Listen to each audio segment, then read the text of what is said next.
And to everyone out there listening, welcome to another episode of the Professional Heels Podcast. You have me, Bruno Corbino, also known as the Black John Cena, and you have my man Gavin Gabriel, also known by me as the Sexy Goldberg. And today we are going to talk about WrestleMania and the Raw and SmackDown post WrestleMania.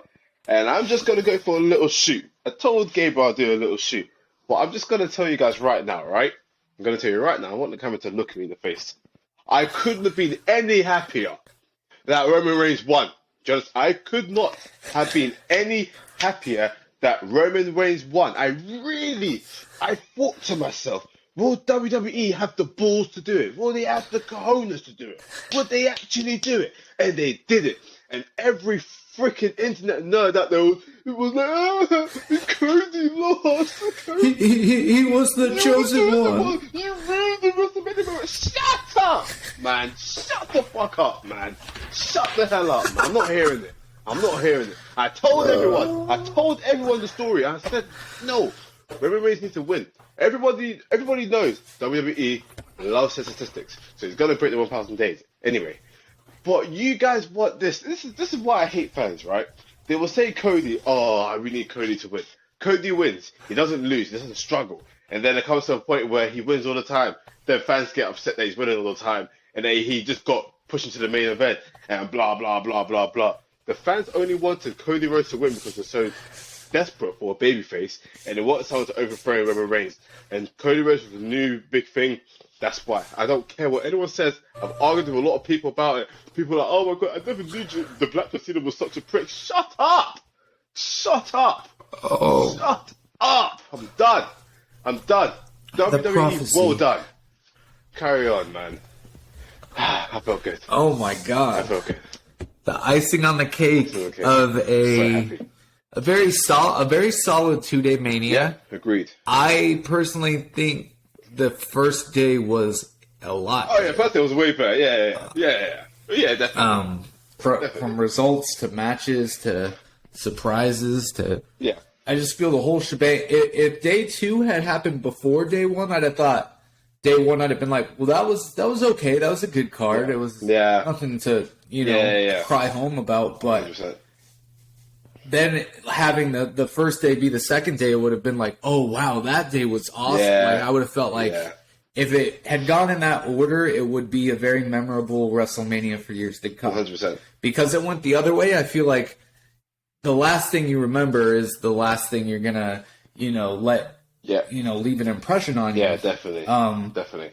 Overall, I feel like a pretty good WrestleMania, but that first day was amazing. Yeah, that first day had absolute classics. I had a blast watching it. But the funny thing is that the irony of it is that I couldn't watch all of night 1.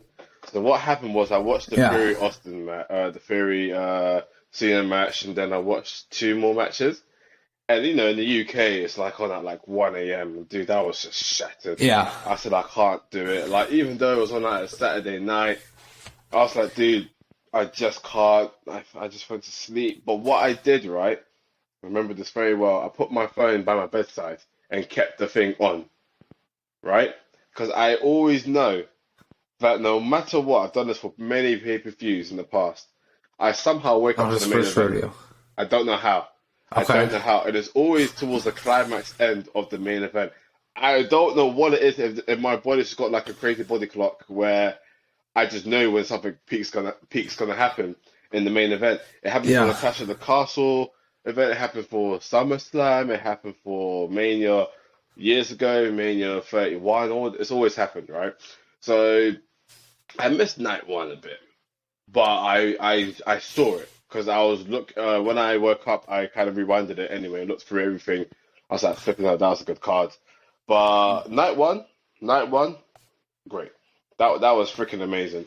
That was freaking amazing. Obviously, Cena Austin Fury wasn't a great match, and it's annoying because I felt like that's done a bit of damage to Fury's character almost, where like he got the win, but because it was so anticlimactic, it didn't feel like it helped Fury at all. It would have just been better if he just beat someone like Lashley or something. Do you understand? Like rather than Cena, 'cause, like him beating Cena was meant to be Cena passing on the baton to, or the torch, I should say, to the next generation. But there was just like a Cena man had some age on him. Oh, big time. He definitely looks super slow. You can see that he's older.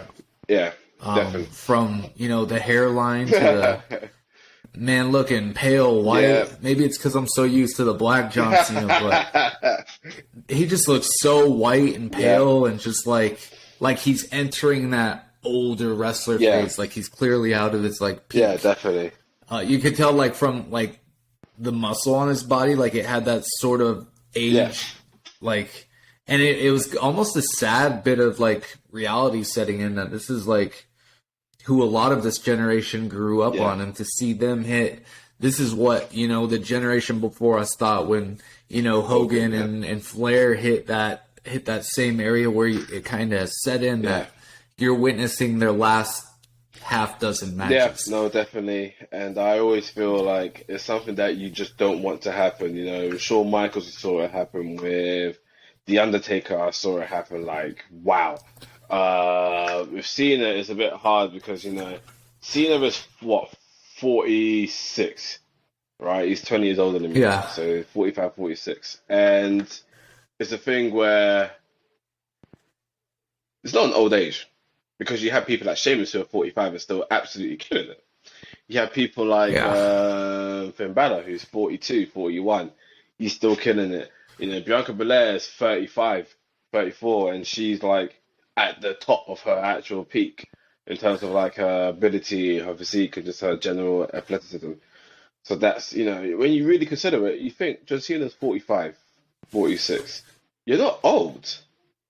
Like, you're older, but you're not old. Yeah. And I kind of feel that, with him, it's something where, he's a busy man now. He's a Hollywood superstar. And a Hollywood superstar, though they may love their wrestling background, are they going to really have as much love for it as they used to, especially when they know that they're putting over talent? It's not to say that John Cena doesn't like wrestling anymore, but is he going to have that same passion as he did back in 2007? He's there to do his job. He knows his job. He knows his role. He's done his role perfectly fine. Nothing wrong with what he's done. But he's not going to go out of his own way to, like, really put on a 5-star match. He doesn't want to injure his body. His body's precious now. Do you understand? He has to take a couple of bumps. He cannot do something crazy and then injure himself, and then because of that, he can't do the following movie that he's in. That would be crazy for him. That would be unnecessary. And, it's something where, we criticize The Rock for not coming, but at the same time, these guys are busy guys, and they don't have the love that they had for wrestling when they were in their peak of wrestling, because remember, they came from wrestling and they went to Hollywood. It's not like they came from Hollywood to wrestling. They went from wrestling to Hollywood. And Hollywood is like the peak of celebrity status where you are so big, you are so good, you're so like out there. So yeah, I mean, Cena's kind of on his way out. I still don't know how they're going to implement him getting his 17-time world title. That would be interesting because he's equal Flair. Yeah. So you got to figure out where maybe he might just stay equal to Flair. Because, it's fine. There's nothing wrong with being equal to Flair. I mean, bloody hell, Flair's an absolute legend.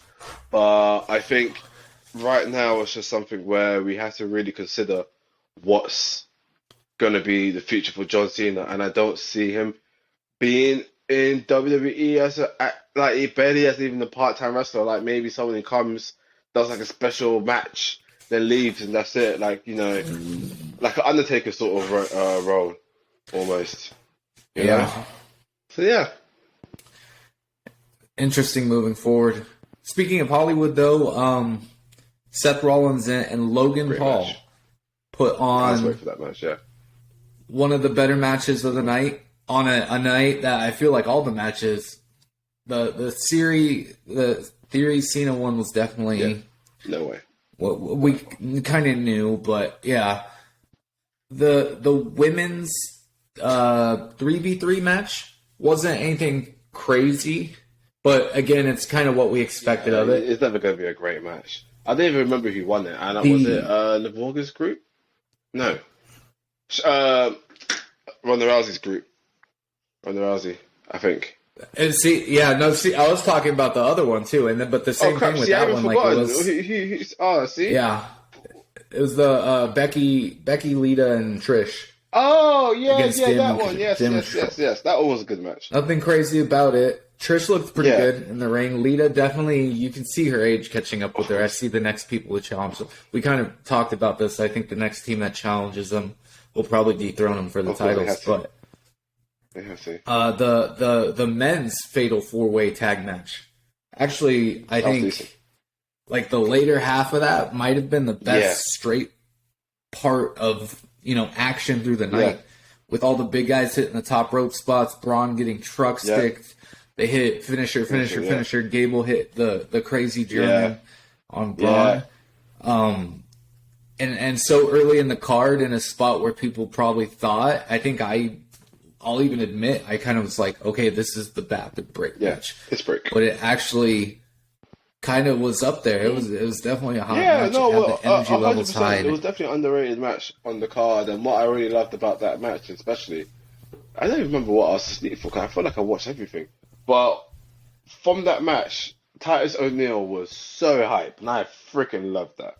That was great. He really added onto the match, I think, because the match in the beginning was like, whatever, like, big tag team match. Just get all the. They're not lackeys at all. They're or slackies, whatever you call them. They're nothing. They're all top quality performers.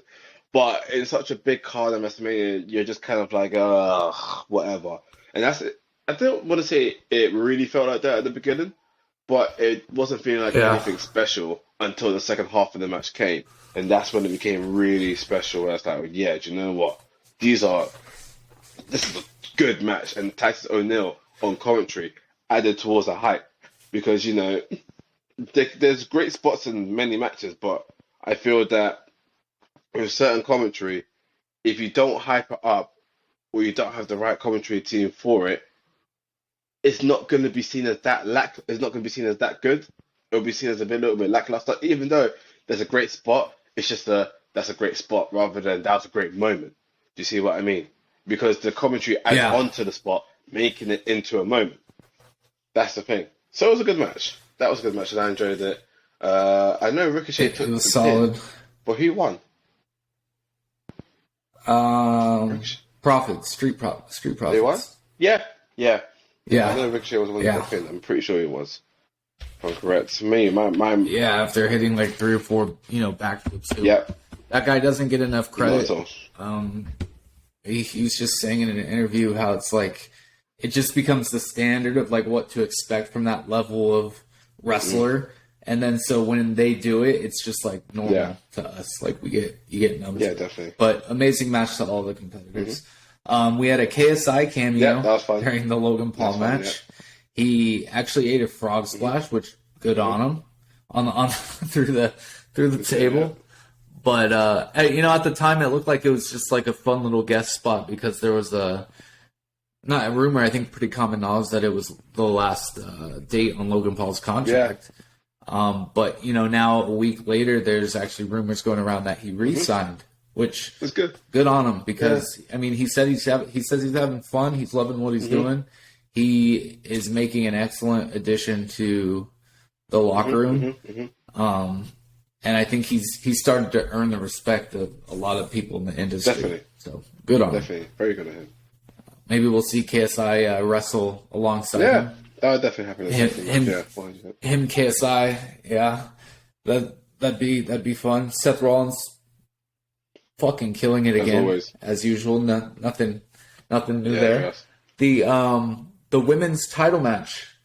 On this one, I think we got a lot more out of it as far as performance, as far as like changing a title.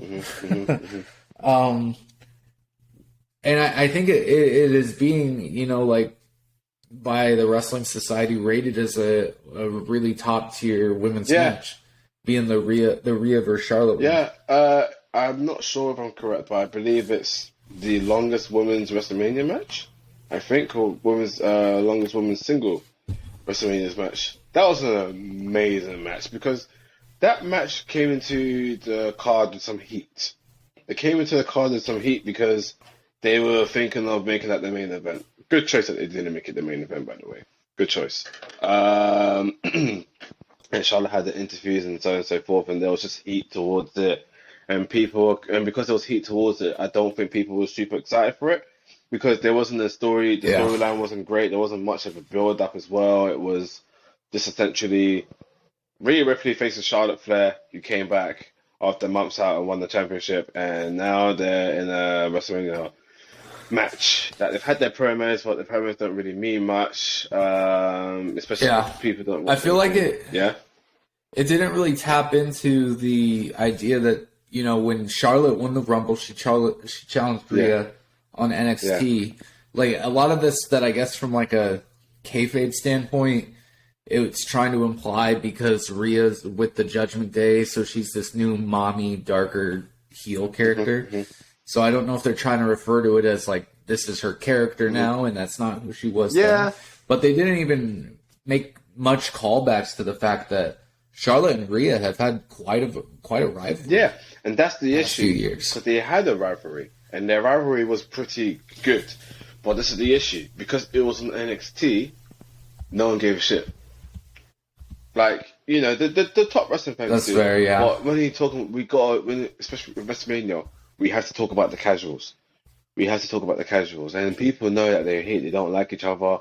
But even the build up towards it never really focused that much on their rivalry. Like they mentioned it, but I didn't really feel it. But the match was amazing. They really freaking delivered.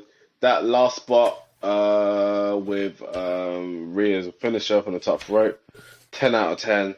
Ooh. That was great. Charlotte took that bump pretty well. Great match.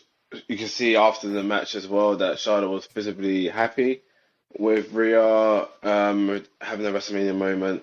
So it was good. I was very happy to see that. Yeah. I was very, very happy to see that. So that was good. As far as like special surprises, we had, first of all, just the banter between Snoop and Miz throughout the night. That was great. Was entertaining. Yeah. Snoop's a performer. Yeah. You gotta give that man credit. And Miz can work with anyone, and it's just the same thing as I was saying with Ricochet. It's the same thing with Miz, on the mic and being a showman. It's just a level of normal to us because we're so used to it. But that man is so many levels above the standard that he should get more credit for it. I think the first night went a little smoother. We had Pat McAfee come out, beat Miz up. George Kittle got involved. A nice little entertaining spot for us. The second night, it didn't go quite as smooth. Yeah. Well, before we get to the second night, Shane. We've got to talk about the main event of night one. Yeah, of course. I was more so with that Miz. Oh, forget about that. Yes, cool. Miz on the second night. Yes, because I completely forgotten about that. Yeah, but the idea being one of the bigger complaints that people had on the card altogether was that there was no Bobby Lashley match or even LA Knight. He had a slight appearance. He came out with his trophy, showed it, and then they cut away. That was same thing being with LA Knight.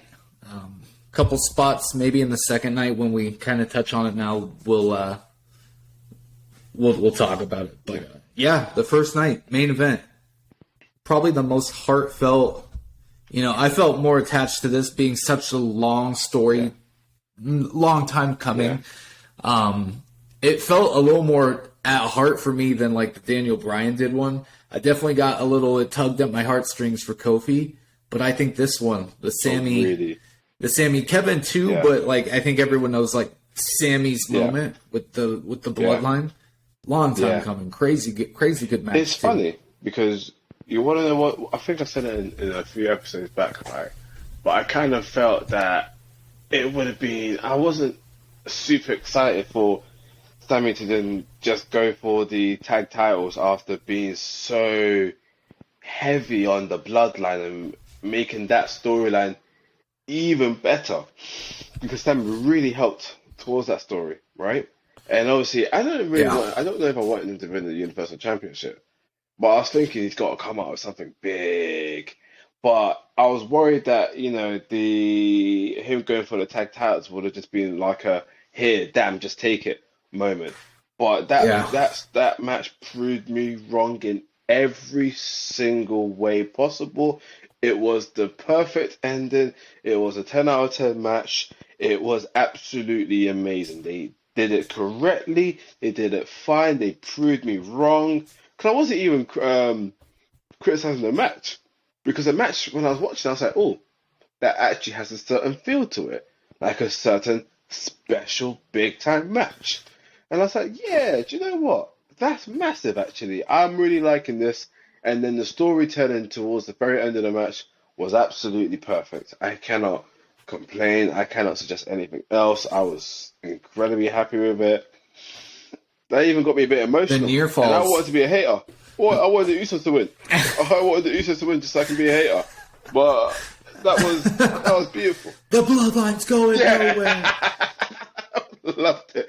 I would have loved it, but no, it's beautiful because now coming into the after Mania, the storyline is just even better. So again, that was perfect. I really freaking enjoyed that. That match got 5 stars. I'm super happy. The near falls. The near falls killed me because I really there were 6 or 7 where I was like, that could be it. That could be it. That's the issue. That was the thing. Where I was literally like, shit. Oh shit. Oh no, what? No. And then, do you know what I mean? Like, those near falls are crazy. Yeah. Those are crazy near falls. Hats off to WWE because they usually, there's usually like it's 3 spots where like the fan and the enjoyment of it kind of turns off, and like the mathematical part in your head is like, okay, time, this, that, this should be it for sure. And then it's not, and then it's like, holy crap, when is it going to be? Yeah. Trying to be fresh with this. And it was a very entertaining match. It helped cap off the stronger of the 2 nights. Yeah. In my opinion, the better the main events. Yeah, definitely. It set a standard for the second night. It was very tough to follow. The second night didn't suck by any means, but like after following the first night, it was just like, oh, not as good as yesterday. Oh, that was cool. Yesterday was better. Yeah, because I felt the exact same way. I just felt that the decisions maybe just weren't it. Because they had a match like the Gunther Triple Threat match. That was amazing. Yeah. That was really freaking good. I really, really enjoyed it. And I think just with the botch, the Miz, Shane McMahon, great return, that botch, Snoop Dogg hitting that, it left people a bit confused, even though Snoop Dogg did a great job with that, by the way, and the Miz too. He did a great job. They called it on the fly. Good. Absolutely killed it. That was amazing. So that was good. What was the first match again? Brock Lesnar Omos. I think we had that was fun. Brock squash That was match. fun. I enjoyed it. It was quick. It was fun. Good start. That was a good start. That was a better start to night 1. That was like this is a throwaway match. I say throwaway with inverted commas. But it was a match where, though it was a throwaway match, it was entertaining. It was dumb and fun. That's what. And before we even step further, because I totally forgot it was on night 1, the Mysterios match. Oh my god. There's so much to this cards. That match was great. Was that night 1? Was it? Yeah. Oh, yeah. No wonder I completely forgot about it. Everything. And oh my god. And Dominic, on the following, SmackDown, that man is hot. Beautiful. They hate him. That put a real good smile to my face when I heard those boos. I said, fuck yeah. When they're booing him so loudly that he's talking on the mic and you can't hear him. Oh, that's orgasmic to me. That's beautiful. But that match was good as well. It's hard not Even to. though I was thinking, should he have lost? But I said, you know what? Nah. Fuck it. That was a good match. I was happy with either result. Because Razor isn't finished and he's not retiring yet, so why not? Why not have him win it? And it looks like we'll probably get set up for Dominic and Damian versus Ray and Bad Bunny at Backlash. At the following Backlash, which will take place from his home. Yeah. But Dominic's hot. Super hot. Dominic's hot. Ray had it was a simple storyline, but it was captivating. Like, people were engaged with it. and they wanted Ray to beat the shit out of him. And they even though they got it, they still had traces of like he didn't want to have to do it, and Dominic's just being a little punk, and it definitely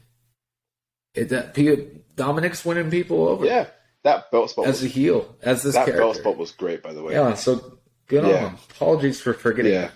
Damn. Yeah, second night we started off with the squash match. I think we had the Hell in a Cell match, which I did not like it. Was good. It was a good match. I didn't love it as far as that. I will say it's more so the with Finn getting cracked open, and then like piecing him up right there in the ring.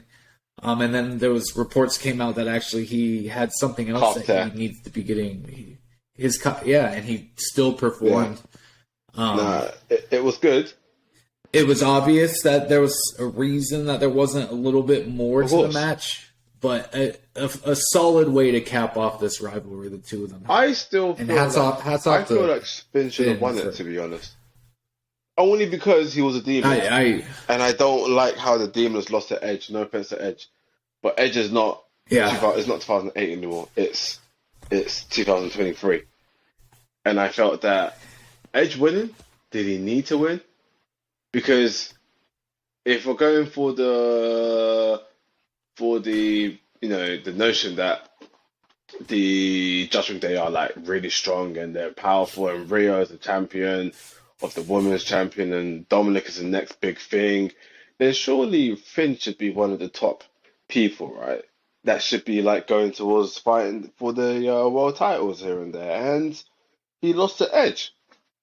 Kayfabe wise, that puts Edge in a better position to be going for a world title. And there's a thing where it's like, if he's just normal Finn and he lost, then okay, cool, but he's a demon and I can't really get behind him losing to Edge when the demon is meant to be really strong.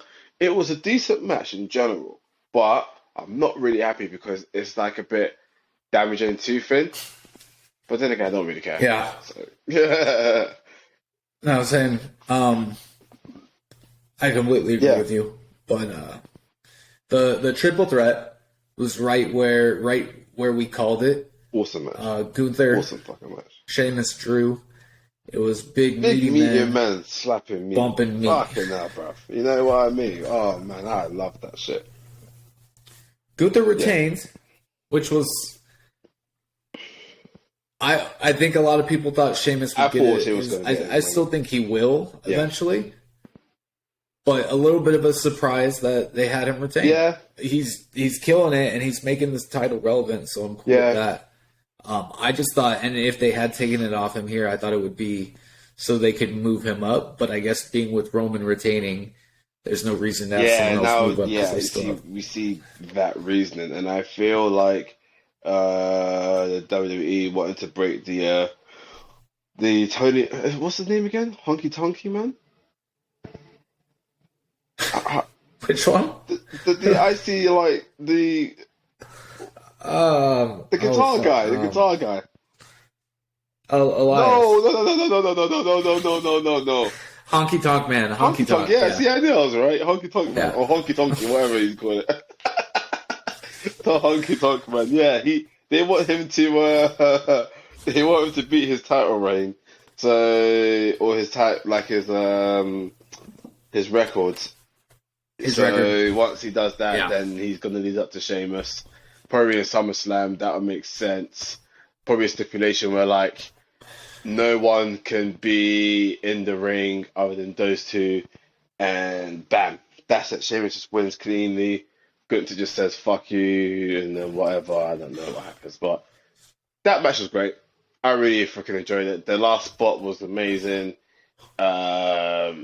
He just looks so powerful, Gunther. He just looks so powerful, and it's what? It's going to the point when he came to the roster and he was named Gunther other than Walter, right? People thought there was going to be another sort of NXT guy coming up to the main roster and just not being it, like Johnny Gargano. Yeah, but he's done. Prove them wrong, kind of. Huh? Prove them wrong. Prove them wrong in every single way possible with a whole new name. The whole new Character's pretty much the same. Whole different look. It just works. And he looks great. And he is great. So he's amazing. But yeah, that's my thoughts on that. And I can't wait to see what's going to happen next. Yeah. And we'll just briefly, we don't have to, but with the Shane McMahon coming back, he gets hurt. Snoop Dogg calls it on the fly. It's a nice little spot. For what it was, people were like, okay, that was cool. Yeah, it was cool. But a lot of people, or there's rumors, whether it's true or not, I couldn't tell you, that it was supposed to be Bobby Lashley have an open challenge and it possibly be LA Knight. And I think even if they'd done something short and quick, that might have been the hottest moment of the night. Yeah. If they had gone that route. Both of them are really hot. They went with this. Shane tore his quad. I've already seen the comparisons to when Vince did it at the Royal Rumble a few years back. Like father, like son. The women's title match this night, Bianca retained. And I think it may have been the wrong move. I agree. I wasn't happy. I think she's run her out. I think this would have been an opportunity for her to go out on her shield. And with Asuka's reimagined new character, it would have been the right amount of hype behind her to help. But I think you just killed all her momentum. It looks like they're just going to go into Bianca versus Rhea, which they could have just done in the first place. But it's just going to be another unification, and I'm tired of it. And the issue is that, again, everyone and their dog knows I freaking love Bianca Belair. I've been saying it for the past freaking year. I love Bianca Belair. But I'm tired, man. I'm tired. I want her to drop the title now. But I know what they're going for. She's basically a female John Cena. The only person who can beat her is one of the top heels or top just characters in general. And Rhea Ripley seems to be the sort of person. Cool, that makes sense. But at the same time, it's just going to go for another unification, and that's just not a good idea. Rhea Ripley's already the SmackDown champion.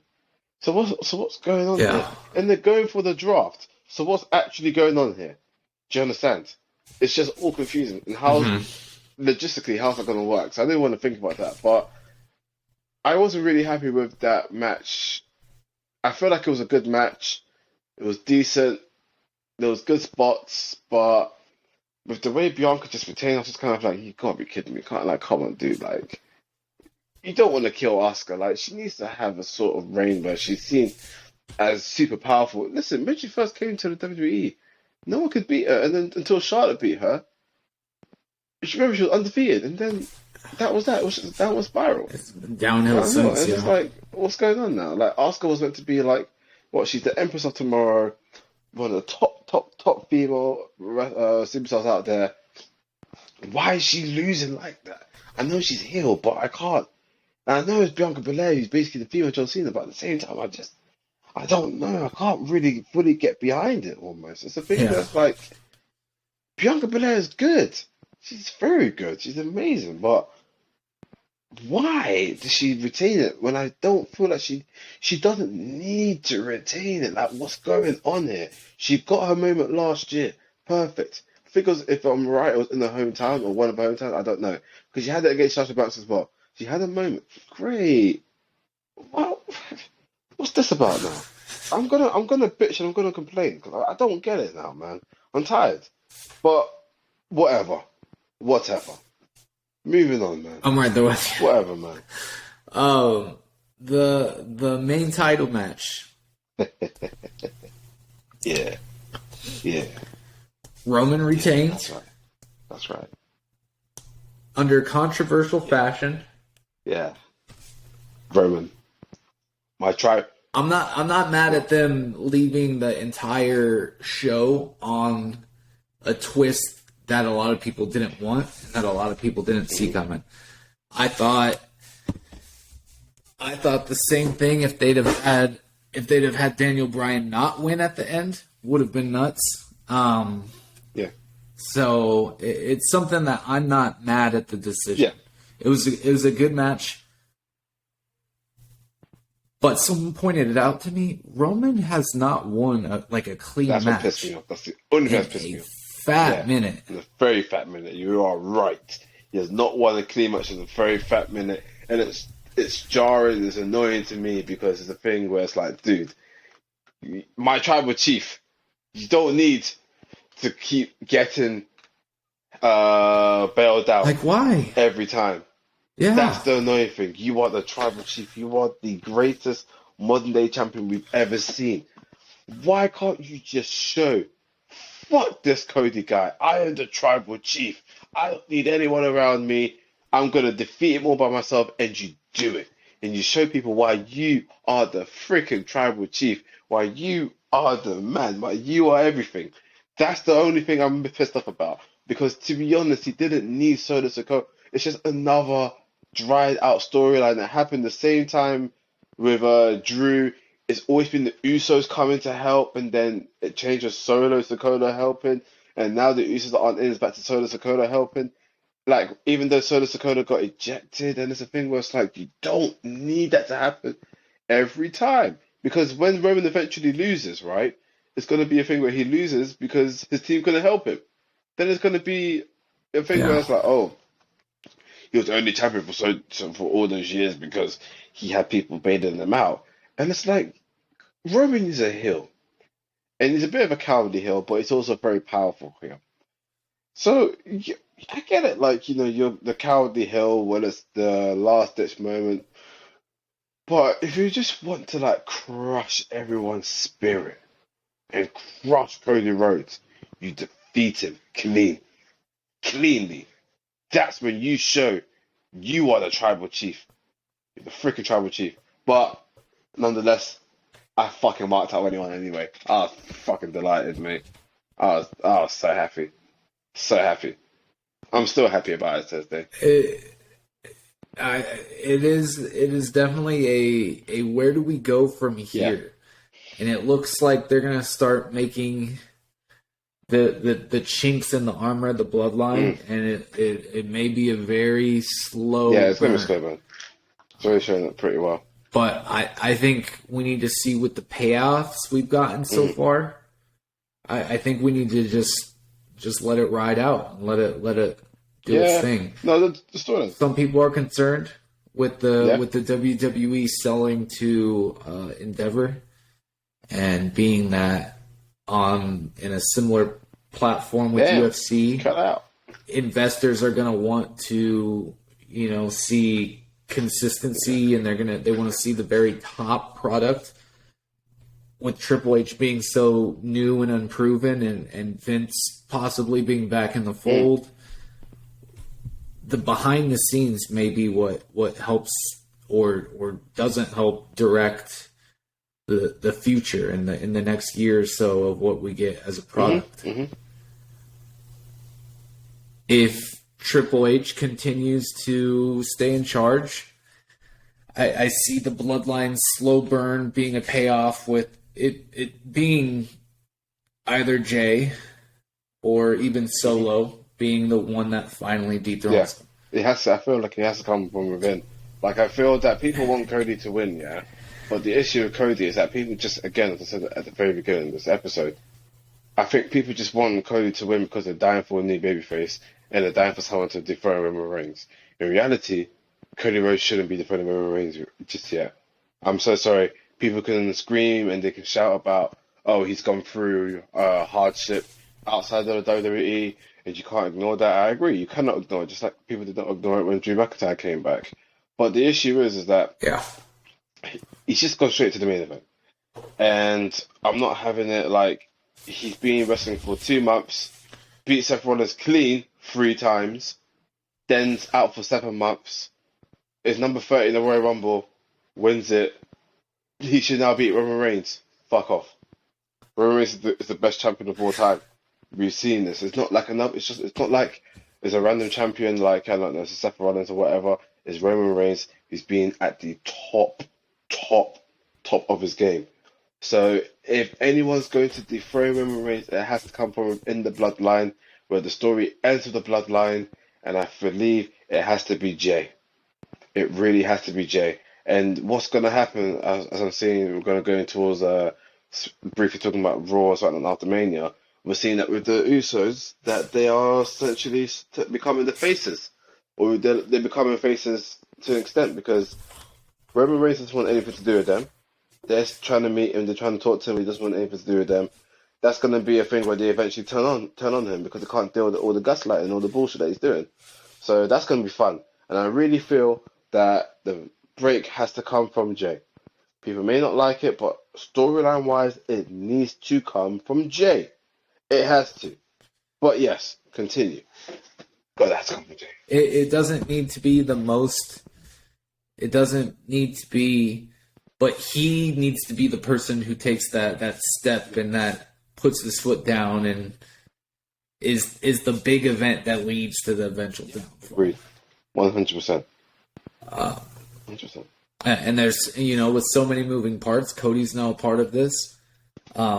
Sammy and KO are very much a part of this, and it's the biggest storyline that WWE has given us in quite a while, because it's usually you put a show or a program into sections, and it's like, all right, we're going to get this rivalry moment, we're going to get this rivalry moment. But now it's this part where it's touching more than just one part of the show. It's almost the whole show being touched by the fallout of what happens with Roman Reigns. Agreed. So it's something that the slow burn is a good thing, because they're very much going to need to take their time and, have patience with this. There may be times in the near future where we don't necessarily agree with how it's happening, but I think as long as Triple H stays in charge, I think the payout for this that we get at SummerSlam or even next Mania, or even slightly after next Mania, I think it'll be worth the wait. I agree. I think we just 100% agree. Again, I just disagree wholeheartedly with all the fans who are so concerned about it being Cody's moment, and that if we have to wait until the next Mania or SummerSlam, the moment won't be as good. And I just tell people you need to shut the fuck up, because the storyline ends with a bloodline. You just want Cody because you A, like Cody, you B, want a new babyface, and you see, you just want someone to destroy Roman Reigns. You wanted the same thing with Drew McIntyre, you didn't get it, you tried to cause a little outrage, but it didn't work. Same thing with Cody. I'm not having it. I love Cody Rhodes. I really like Cody Rhodes. But as I said, it needs to come from within the bloodline, and it needs to, and the wait will be worth it. That's it. That's it. That's it. But right now, Roman Reigns, my tribal chief. Put the ones up in the night. He moves on. Put the ones up, man. He moves on. What's next for everyone moving forward? It's the reset. It's time for new rivalries and new faces. I'm sure we'll see a couple NXT call-ups between now and the next pay-per-view. The draft is happening soon. I don't know when, but the draft was announced. It looks like we're going to get a complete shakeup. And with the draft, do we possibly get a new title? A new title, or the title split. Maybe Roman gets drafted to both, and he says, well, how am I supposed to do this? And they say, well, you have this title and you have this title. Yeah. So that could be a fun storyline. So I have to have two title matches, kind of thing. Definitely. Maybe that's because he just needs to hold on to the Universal. The Universal for 1,000. He can drop the other one, hold on to the Universal. It gives it to where he doesn't have to start hitting both shows. They can commit him to one. He'll still be the main attraction. But they don't have to have the turn on him, but they'll have the technicality. I don't know. It's a whole nother topic for possibly a whole nother day. Where do we go? Where do we go? Overall, though, WrestleMania, really solid show. Solid 8 out of 10. Overall, happy with it. Got plenty of good outcomes. Got plenty of outcomes that keep things fresh, and it'll definitely one of the better ones out of the last 2 or 3 years. 100%. And I know a lot of fans, in general, they have the critiques, and they have their complaints, and I understand because I still have my critiques and my complaints here and there. Fisherman's back in the creative, and people are very unhappy about that. People are saying that it's causing a shake-up in the dressing room where morale is now down and dry, whatever. I'm saying right now, I enjoyed WrestleMania. I know people didn't get the results that they wanted. The Raw and something after WrestleMania was a bit questionable, especially the Raw. That just wasn't it at all.